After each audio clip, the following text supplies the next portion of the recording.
When the Prime Minister came out wearing his pretend Winston Churchill facial expression to address the nation, everyone knew something bad was on the way. Bad, but boring probably. The Prime Minister announced that experts and scientists had made a shocking discovery and that nothing would ever be the same again, and that tough times lay in the future, but with enough bulldog spirit we'd get through the turmoil and we'd be stronger for it. "My friends," he said, fumbling with a memo that had "important" plastered across it. "My friends, I have some bad news. We're going to have to ban the colour yellow," he said.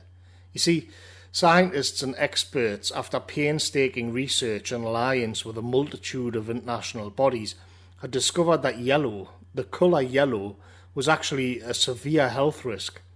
Staring at the brightness of yellow induced in the individual something which became known as yellow rupture, which was a reaction to the trauma such brightness brought about in the public. They had the data, they had the research. Yellow rupture was the worst health risk the world had ever known. This, of course, seemed to be quite ridiculous to Joe Public, many of whom immediately burst out laughing and instantly started pretending to be suffering painful reactions to every yellow surface or object in their vicinity. But the laughter died out when it was announced 2 days later that sunglasses were to be made compulsory during daylight hours, under threat of a £500 fine. And that was pretty much it for weeks, into months. At least at the level of the street it was. People adjusted, and after all, sunglasses were pretty cool to wear. In the institutions of power, however, whether governmental or private NGOs, there was a frenzy of activity. There was an emergency at hand, and somebody, them, of course, needed to manage the public mood. Terms such as brainwash or propaganda were frowned upon within these institutions. Instead, they preferred to adopt euphemisms and more technical and smart-sounding language such as managing public perceptions on yellow rupture, or challenging yellow bias in a post-yellow world, or incentives and conditions of yellow rupture messaging. The crowning glory of the public relations departments was the coining of the term yellow brain. A yellow brain was a low IQ, low status person that was fashionable to hate. Yellow brains were a plague. The technocratic description was for the yellow brains as following: individuals showing irrational devotion to the pre-yellow rupture paradigm. In practice, this meant social media influencers being given the tip-off to introduce the term into public discourse, which they slavishly did, each personality passing off the term yellow brain as if it was a product of their own genius rather than a well-funded group of sociologists. And thus, suitably dehumanised by the system, the yellow brains, which is to say people who thought for themselves, could be openly persecuted and dragged out before the gallery to be made examples of. Yellow brains would wake up to see their yellow cars covered in acid, black paint splashed across their walls, or even violently attacked for wearing yellow clothes. The masses got the message. The debates broke out on mainstream media, with The Guardian readers and leftists arguing that sunglasses didn't go nearly far enough. The government was dishonest. They were hiding the true danger of yellow and thinking, as always, just about money. The government, they claimed, was responsible for thousands of yellow rupture deaths with these half-hearted measures. What's more, conspiracy theorists online were running wild, spreading fake news about the safety of yellow and even proposing yellow rupture was nonsense and that the whole thing was a cynical move by the elite, though to what end was in dispute. Nevertheless, the government adopted a stance of sad reluctance as they outlawed all yellow clothing, paints, decorations, streetlights and signs. One viral video featured a BBC reporter standing by a field full of rapeseed in bloom during the summer. The video depicted the young female reporter seeming to have a seizure despite wearing the highest level of protected sunblock goggles. Amazingly, she survived the ordeal and became a yellow rupture survivor, touring the media bubble, telling her story and beseeching the public to listen to the experts. This in turn led to the Great Bulldozing, in which thousands upon thousands of acres of crops were levelled and turned over to protect the public. Weirdly, the hospitals began to report massive numbers of people claiming to have had negative reactions to yellow. Yellow rupture was indeed seen as a state of emergency. But the people also began to question, if sunglasses worked, then why did yellow have to be purged from everyday life? But this, and other such yellow brain nonsense, was simply an algorithm tweak away from oblivion. Likewise, on the other side of the debate, it was argued that the danger of yellow rupture was so grave that it trumped property rights, and therefore it was perfectly fine for gangs of NGO-funded thugs to smash down people's fences and trample their daffodils into mush. After all, no mercy should be shown to a yellow brain.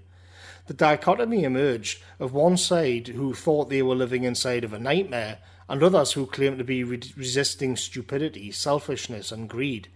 And these people, whatever the government did to keep them safe from the yellow rupture, was never enough, and so a more robust resistance was needed.